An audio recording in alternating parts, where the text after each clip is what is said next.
Donc on a eu la chance sur ce bac d'avoir un encadrement d'une part de la Chambre d'agriculture et d'autre part de l'INRA. Ça a créé un contexte favorable qui nous a permis de prendre un petit peu de recul en se mettant autour d'une table et puis voilà, en imaginant tous les possibles.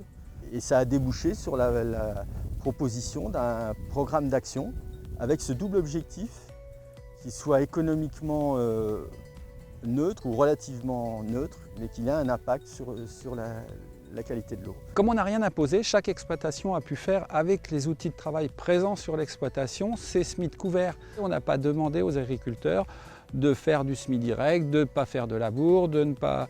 Ça, c'est venu naturellement et chacun a évolué avec ses outils et avec ses convictions. Donc l'objectif, c'est de produire une quantité de biomasse importante en été ou en automne, puisque les nitrates se lessivent pendant la période hivernale quand les sols sont saturés d'eau. En moyenne sur le bassin, on est à 44 kg de nitrates absorbés. Donc si on n'avait pas mené les actions qu'on a mises en œuvre, on aurait eu 44 kg de nitrates par hectare et par an dans le bassin d'alimentation de captage. On avait, nous, dans l'eau, des montées en nitrate qui étaient importantes depuis des années. Depuis que le bac existe, ça va être aux environs de 2010. On s'aperçoit que ça arrête de monter et on commence à apercevoir une courbe qui descend légèrement. Donc je veux dire, aujourd'hui, c'est important de jouer le jeu pour eux, pour leur profession, et pour nous, parce qu'on distribue de l'eau et on a une obligation de distribuer de l'eau de bonne qualité. On s'est donné comme obligation de réussir nos couverts, c'est-à-dire avoir un couvert qui soit efficace et qui capte réellement de l'azote dans le sol.